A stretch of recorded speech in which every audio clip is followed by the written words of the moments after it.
بسم الله الرحمن الرحيم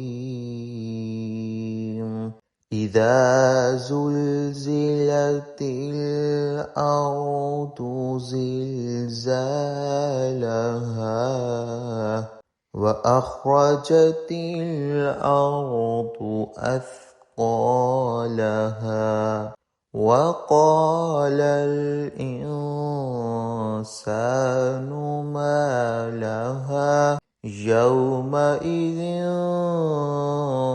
تحدث أخبارها بأن ربك أوحى لها يومئذ يصدر الناس أشتاتا ليروا أعمالهم فمن يعمل مثقال ذرة خيرا يره ومن يعمل مثقال ذرة شرا يره.